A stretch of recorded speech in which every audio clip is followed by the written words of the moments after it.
ماں کہے گی نہیں بیٹا آج تجھے نیکی نہیں ملے گی، تیرے پاس کچھ ہے تو مجھے دے دے، میں تجھے آج نیکی دینے والی نہیں۔ باپ کے پاس آئے گا، بابا ایک نیکی دے دو، نہیں بیٹا نیکی نہیں ملے گی۔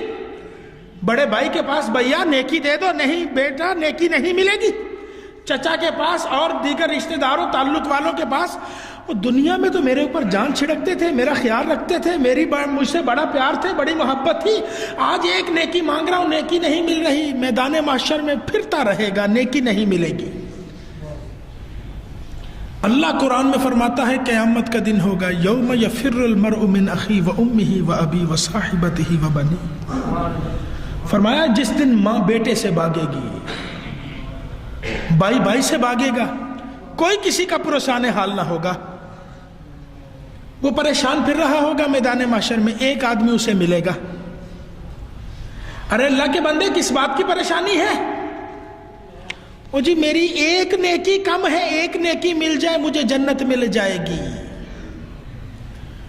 وہ جو سوال کرنے والا اس سے کہے گا یار تجھے ایک نیکی چاہیے، میرے پاس ہے ہی ایک نیکی، باقی تو سارے گناہ ہیں، ہے ہی ایک نیکی، میں تو اس نیکی کے سر پہ جنت جا نہیں سکتا، تو لے لے، تو جنت چلا جا۔ وہ نیکی اسے دے دے گا۔ نبی کریم نے ارشاد فرمایا وہ نیکی لے کے رب کی بارگاہ میں خوشی خوشی اللہ کی بارگاہ، یا اللہ نیکی مل گئی۔ اللہ فرمائے گا تجھے کس نے نیکی دی؟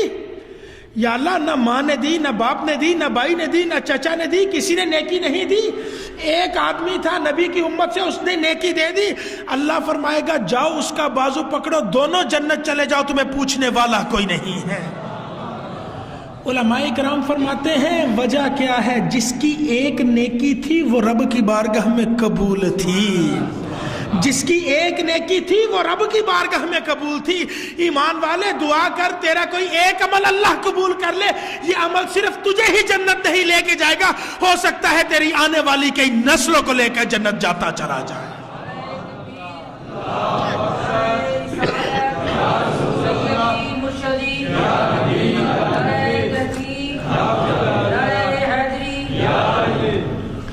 حضرت ثعبان رضی اللہ تعالیٰ عنہ آپ سے مروی نبی کریم علیہ الصلوۃ والتسلیم نے ارشاد فرمایا تم میں سے کون ہے جو مجھے اس بات کی ضمانت دیتا ہے کہ وہ کسی سے کچھ نہیں مانگے گا، کسی کے سامنے ہاتھ نہیں پھیلائے گا اپنی ضرورت کے لیے، کسی کے سامنے سوال نہیں کرے گا، اپنی عزت کا خیال رکھے گا، اسے ہم اپنی زبان میں سیلف ریسپیکٹ کہتے ہیں۔ اللہ کے نبی نے فرمایا کون ہے جو اپنی عزت کا خیال رکھے؟ عزت کسی دوسرے کی نہیں، اپنی عزت کا خیال کی بات ہو رہی ہے۔ اپنی عزت تو ہر بندے کو پیاری ہے، ہر بندہ اس کی کوشش کرتا ہے۔ فرمایا کون ہے جو مجھے ضمانت دیتا ہے کسی کے سامنے ہاتھ نہیں پھیلائے گا، سوال نہیں کرے گا۔ فرمایا جو مجھے ضمانت دے دے میں محمد اسے جنت کی بشارت دے رہا ہوں۔ ایمان والے تو نبی کا بن کے تو دیکھ صحیح، اور مصطفیٰ کے فرمان پر عمل تو کر کے دیکھ صحیح، کسی سے کبھی کچھ نہ مانگ پھر ہوگا کیا؟ اور تیرا رب تو تیری سنتا ہے، اور کسی سے سوال نہ کر، رب کی بارگاہ میں سوال کر، پھر اللہ وہ کرم کرتا ہے، تیری نگاہوں میں رب وہ تاثیر پیدا کر دے گا، اور تو جس پر نگاہ ڈالتا جائے گا اس کے بھی بگڑے مقدر سنورتے چلے جائیں گے۔ ہمارے بزرگ ارشاد فرماتے ہیں ہندوستان کی تقسیم سے پہلے، پاکستان بننے سے پہلے، ایک گاؤں کا ذمہ دار، مسلمان ہندو اکٹھے رہتے ہیں، ہندو ذمہ دار ہے، نمبردار ہے، اپنے دوستوں کے ساتھ شکار کے لیے نکلا جنگل میں،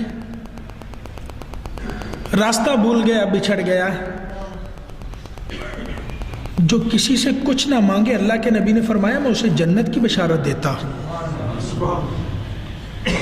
جنگل میں چلتے چلتے اسے ایک مزار نظر آیا، مزار پہ ایک بابا بیٹھا، سر جھکائے اللہ اللہ کر رہا ہے، نہ کوئی پاس رہنے والا، نہ کوئی اس کے پاس نظر آ رہا ہے۔ کھانے پینے کا کون انتظام کرتا ہے؟ وہ اللہ ہی تو کرتا ہے۔ وہ گھوڑے پر سوار ہندو ذمہ دار بابے کے پاس چلا گیا، اپنی پنجابی زبان میں بابے سے کہتا ہے بابا جی کروڑ دا رستہ تے دسو۔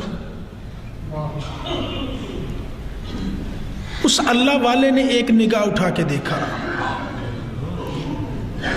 وہ سفید داڑھی والا بابا مسکرا کے کہتا ہے بیٹا کروڑ دا رستہ پوچھنا ہے کہ توڑ دا. وہ ہندو تھا، ذمہ دار تھا، چودھری تھا. دل میں سوچنے لگا بابا ہے ظریف الطبع ہے، مجھ سے مذاق کر رہا ہے، ہنسی مذاق کر رہا ہے. مسکرا کے کہتا ہے بابا جی پھر توڑ دا رستہ دسو. بابے نے ایک نگاہ ڈالی، وہ ذمہ دار کہتا ہے لا الہ الا اللہ محمد الرسول اللہ. کلمہ پڑھا، کلمہ پڑھ کے مسلمان ہو گیا. ہوش نہ رہے، گھر واپس چلا گیا. گاؤں میں شور مچ گیا، ہمارا چودھری گاؤں کا ذمہ دار ہے، سردار ہے، مسلمان ہو گیا. سارا گاؤں ہندوؤں کا ہے. عدالت میں مقدمہ قائم ہو گیا. جج ہندو، ریڈر ہندو، وکیل ہندو، سارے لوگ ہندو ہیں. بابا جی کو بلایا گیا، پولیس کو بھیج کے بلا لیا گیا. جج کہنے لگا بابا جی آپ پر فرد جرم عائد کرتے ہیں، آپ نے ہمارے چودھری کو جبرن کلمہ پڑھایا. اللہ والا مسکرا کے کہتا ہے جج صاحب ایک بات تو بتائیے، میں بوڑھا آدمی بابا، یہ گاؤں کا ذمہ دار ہے، سرپنچ ہے، چودھری ہے، نمبردار ہے، میں اس پر جبر کر سکتا ہوں؟ یہ طاقتور ہے، تندرست ہے، توانا ہے. جبر تو وہ کرے جو اس سے زیادہ طاقت والا ہو، زور زبردستی وہ کرے جو اس سے زیادہ قوت والا ہو. میں کمزور آدمی اس پر جبر کر سکتا ہوں؟ جج کہنے لگا نہیں بابا جی آپ پر فرد جرم عائد کرتے، آپ کو سزا سناتے ہیں. آپ نے ہمارے چودھری کو جبرن کلمہ پڑھایا ہے. اللہ والے کو جو کبھی کسی سے کچھ نہ مانگے رب کیا کچھ دیتا ہے. نبی کریم نے تو جنت کی بشارت دی، نیلی چھت کا مالک خزانوں کے منہ کھولتا ہے. بابے کو جلال آ گیا، عدالت میں اٹھ کے کھڑے ہو گئے، کہنے لگے جج صاحب اگر اس چودھری کو میں نے جبرن کلمہ پڑھایا ہے تو بتا تجھے کس نے کلمہ پڑھایا ہے. جج اپنی کرسی سے اٹھ کے کلمہ پڑھتا ہے. اللہ والے کا جلال ٹھنڈا نہیں ہوا، کہنے لگے جج صاحب اگر تجھے میں نے جبرن کلمہ پڑھایا ہے تو اس ساری عدالت کو کس نے کلمہ پڑھایا ہے؟ ساری عدالت پکار کے کہتی ہے لا الہ الا اللہ محمد الرسول اللہ.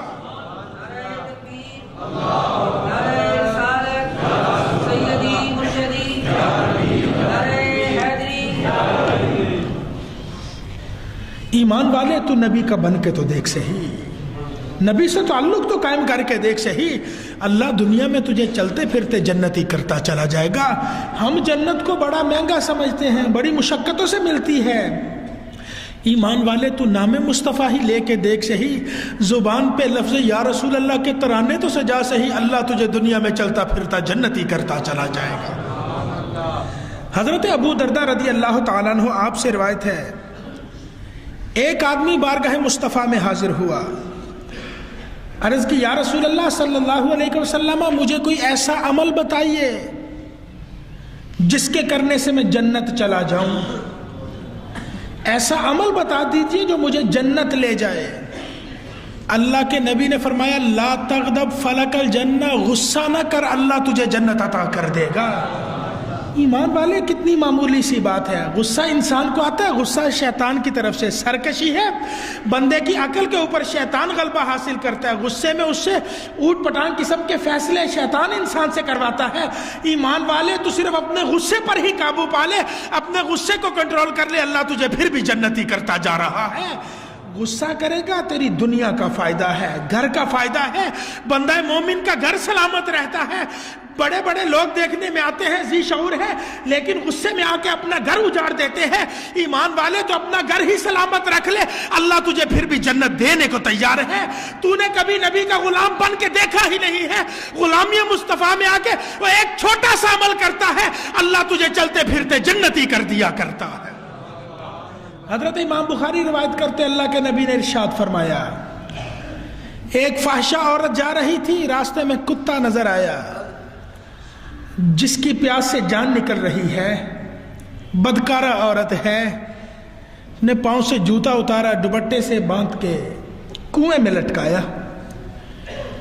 جوتے میں کچھ پانی نکال کے اس نے پیاسے کتے کے منہ میں پانی ڈال دیا. نبی کریم نے ارشاد فرمایا اس کے صرف اس عمل کی وجہ سے اللہ نے اس فحشہ عورت کو بھی جنت عطا کر دی ہے. ایمان والے تو نبی کا بن کے راستے سے کوئی تکلیف دہ پتھر ہی ہٹا